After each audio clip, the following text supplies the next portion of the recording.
नमस्कार दोस्तों, स्वागत है स्टडी फॉर जुडिशरी चैनल में।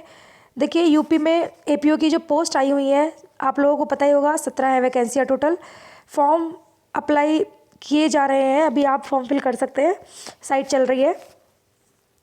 यूपी एपीओ का आप लोगों ने सिलेबस देख लिया होगा, अगर आपने नहीं देखा है तो चैनल पे पड़ा हुआ, आप उसको देख सकते हैं। तो यूपी के एपीओ में आपको जीएस के क्वेश्चन आएगा और आईपीसी सीआरपीसी एविडेंस के क्वेश्चन बनेंगे। इसके अलावा आपको यूपी पुलिस एक्ट के क्वेश्चन बनेंगे।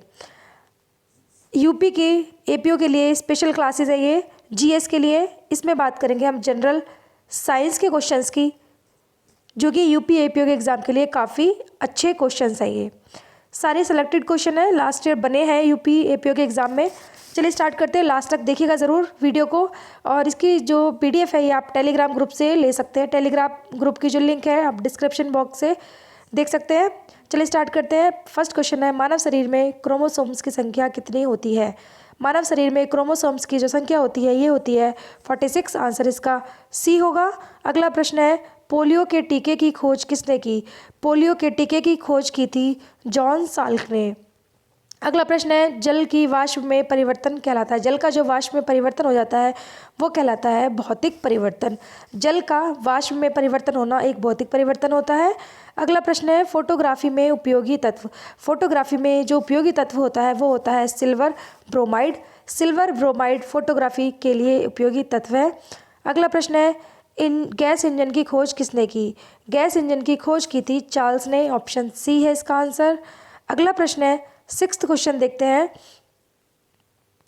किस ग्रह के कोई उपग्रह नहीं है? इनमें से कौन है जिसका कोई उपग्रह नहीं है? तो देखिए, बुध है।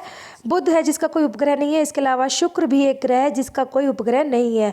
अगर क्वेश्चन बनेगा कि निम्नलिखित में से किन उपग्रहों के कोई ग्रह नहीं है, तो बुध और शुक्र दो ग्रह हैं जिनका कोई उपग्रह नहीं है।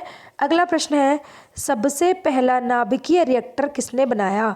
सबसे पहला नाभिकीय रिएक्टर किसने बनाया? ये है फॉर्मी। इन्होंने सबसे पहला नाभिकीय रिएक्टर बनाया था। अगला प्रश्न है, मनुष्य आर्द्रता व गर्मी से परेशान अनुभव करता है। मनुष्य जो है आर्द्रता और गर्मी से परेशानी का अनुभव करता है, ऐसा क्यों होता है? तो ये होता है फ्रेंड्स, पसीना आर्द्रता के कारण वाष्पित नहीं होता। जो पसीना है वो आर्द्रता के कारण वाष्पित नहीं हो पाता, इसलिए मनुष्य जो है आर्द्रता और गर्मी से परेशान रहता है। अगला है, सूर्य से ऊर्जा पृथ्वी पर किसके द्वारा पहुंचती है? सूर्य से ऊर्जा जो पहुंचती है वो विकिरण के द्वारा पहुंचती है। अगला प्रश्न है, न्यूटन का आविष्कार किसने किया? जो न्यूट्रॉन है, न्यूट्रॉन का आविष्कार इनमें से किसने किया? तो ये है चैडविक। इन्होंने न्यूट्रॉन का आविष्कार किया था। अगला प्रश्न देखते हैं, जनरल साइंस के क्वेश्चन है फ्रेंड्स, यूपी एपीओ के एग्जाम के लिए काफ़ी इंपॉर्टेंट क्वेश्चन है। रक्त को हृदय से पूरे शरीर में पहुंचाने का कार्य कौन करता है? जो ब्लड है उसको हृदय से पूरे शरीर में पहुंचाने का जो कार्य करता है ये धमनियाँ करती हैं। धमनियों से जो ब्लड है वो हृदय से ध्वनियों के रास्ते पूरे शरीर में जाता है। अगला प्रश्न है, मनुष्य की मृत्यु के कारणों को खोजने के लिए की जाने वाली शल्य क्रिया को क्या कहते हैं? ये कहते हैं ऑटोप्सी। ठीक है। अगला प्रश्न है, निम्नलिखित में से किसका प्रयोग आलू में झुलसा रोग की रोकथाम में उपयोगी है? आलू में झुलसा रोग की रोकथाम के लिए जो जरूरी है वो है ऑप्शन सी, डाइथेन Z7.8। ये जो है मनुष्य में आलू में झुलसा रोग की रोकथाम के लिए उपयोगी है। अगला प्रश्न है, मानव शरीर में सबसे छोटी ग्रंथि कौन सी है? तो ये पिट्यूटरी ग्लैंड है, जो कि मनुष्य की सबसे छोटी ग्रंथि होती है। अगला प्रश्न है, जब कोई वस्तु ऊपर से गिराई जाती है तो उसका भार ये परिवर्तनशील होता है। ठीक है।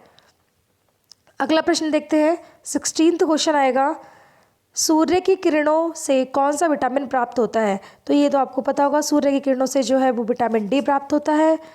अगला प्रश्न है, 17 क्वेश्चन, मलेरिया का कौन सा अंग प्रभावित होता है? जो मलेरिया है उससे कौन सा अंग प्रभावित होता है? तो तिल्ली जो होती है, प्लीहा, ये मलेरिया से सबसे ज़्यादा प्रभावित होती है। अगला प्रश्न है, वायुमंडल गर्म होने का क्या कारण है? जो वायुमंडल है वो गर्म है, क्यों? क्योंकि पृथ्वी तल से विकिरण, इसके वजह से वायुमंडल गर्म होता है। अगला प्रश्न है, जल में स्थायी कठोरता का कारण क्या है? जल में स्थायी कठोरता का कारण है कैल्शियम क्लोराइड, ऑप्शन बी। और आज की वीडियो का ये लास्ट प्रश्न है कीड़े मकोड़ों पर जैविक नियंत्रण स्थापित किया जाता है। कीड़े मकोड़ों पर जैविक नियंत्रण स्थापित किया जाता है संश्लेषणात्मक यौगिकों के द्वारा। संश्लेषणात्मक यौगिकों के द्वारा कीड़े मकोड़ों में जैविक नियंत्रण स्थापित किया जाता है। फ्रेंड्स, ये हमने जनरल साइंस के कुछ क्वेश्चंस देखे। उम्मीद करती हूँ आपको वीडियो पसंद आई होगी।